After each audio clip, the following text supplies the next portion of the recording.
Yo, what's up guys, Ghost here, and today we've got a few more clues as to the setting of Battlefield 6, as well as some thoughts on whether or not the game will have matchmaking, which is a pretty hot topic of discussion.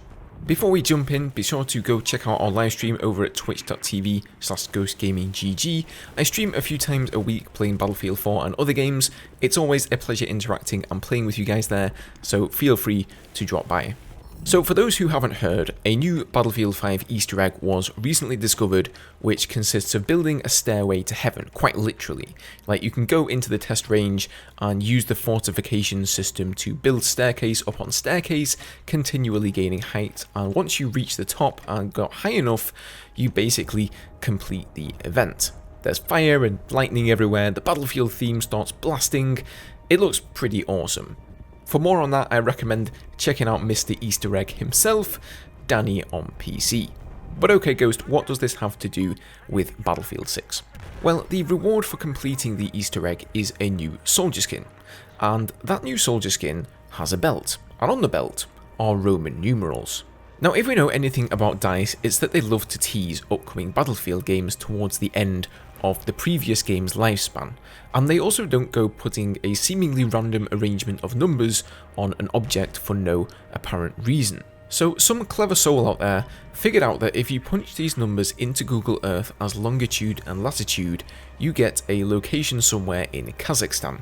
Now, Kazakhstan features prominently in Battlefield 2's main campaign, so what people are thinking is that this is perhaps yet another small hint that, just like Battlefield 2, Battlefield's first foray into the modern era, Battlefield 6 is also going to be a modern game.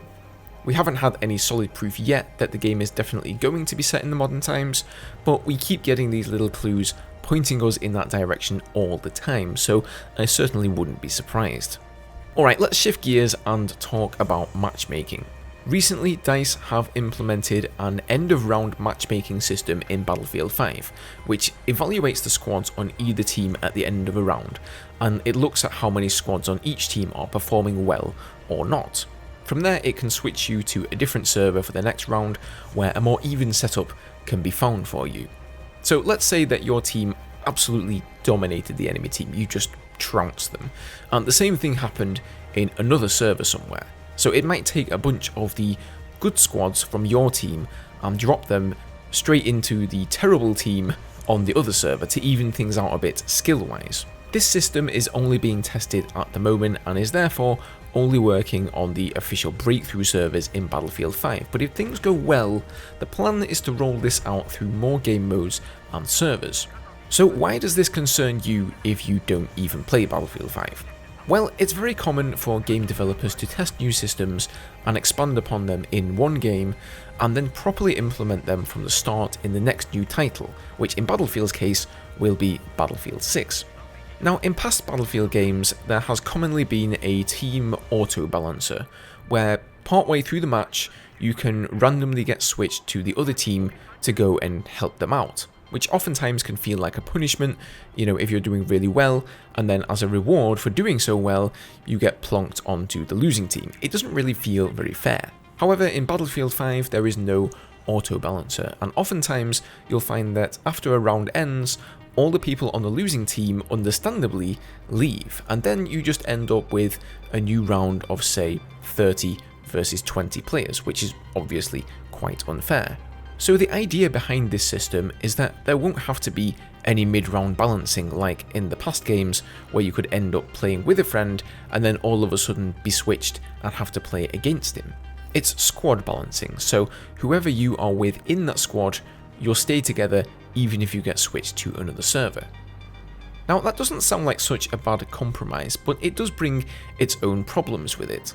For example, if you like the look of the upcoming map rotations and, perhaps you've even been waiting for the next map specifically, you can be switched over to another server that has a completely different rotation.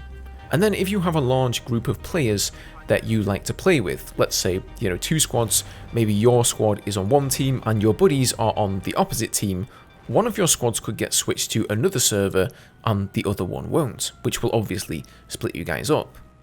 This could also be a sign of things to come for the franchise in general. Most other shooters these days use a full skill-based matchmaking system to match you up against and with people of a similar skill level. Personally, I don't mind this kind of thing if I'm playing in a ranked or competitive playlist in a game and I want to be challenged to improve what league I'm in. But I'm not a fan of it in the more casual game modes. Hopefully DICE don't scrap the server browser altogether and just, replace it with matchmaking buttons instead, because in my opinion, that would be a really bad move for the franchise. I mean, you only have to go and look over at the subreddits for the Call of Duty games at the moment. People are whining left, right and centre about skill-based matchmaking. On that note, I'm going to leave it here for today, guys. Drop your thoughts and comments down below and let me know what you think about the topics we've discussed here today. Slap that like button for me if you enjoyed the video, subscribe for more, and I'll see you guys next time.